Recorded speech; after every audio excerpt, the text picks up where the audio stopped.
మీరు మిత్రపక్షాల కోసం ప్రచారంలో పాల్గొంటున్నారు. ఫ్యూచర్లో మిమ్మల్ని చంద్రబాబు గారి క్యాబినెట్లో ఉప ముఖ్యమంత్రిగా చూడబోతున్నామా?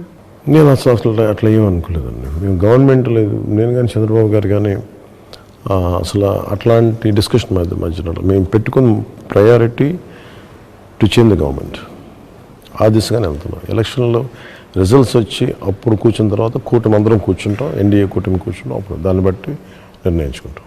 మనం తెలంగాణ నుంచి విడిపోయి దాదాపు 10 ఏళ్ళు అవుతుంది. సినీ నటులు కానీ సినిమా మేకింగ్ కానీ అసలు ఆంధ్ర వైపు ఎవరు తొంగి చూడలేదు, ఇది నిజం. అయితే ఉపాధి అవకాశాలే కాకుండా యాక్చువల్గా రాష్ట్రానికి ఇది ఒక బ్రాండింగ్. సినీ పరిశ్రమ ఇక్కడికి తరలి రావడానికి మీ వంతుగా మీరు ఎటువంటి ప్రయత్నం ఏదైనా చేస్తారు? మన హిందీ చిత్ర పరిశ్రమకి ఒక ప్రాంతం లేదు, ఎందుకంటే డైవర్సిఫైడ్ అయిపోయింది. ఆంధ్రాలో అభివృద్ధి కావాలి, తెలంగాణలో చాలా అభివృద్ధి ఉంది తెలుగు చిత్ర పరిశ్రమకి, ఆంధ్రాకి చాలా అభివృద్ధి. ఆంధ్రాలో వారు రావడానికంటే వచ్చి షూటింగ్లు చేసుకునే అనుకూలమైన వాతావరణం కల్పించాలి, అది ఖచ్చితంగా కల్పించాలి.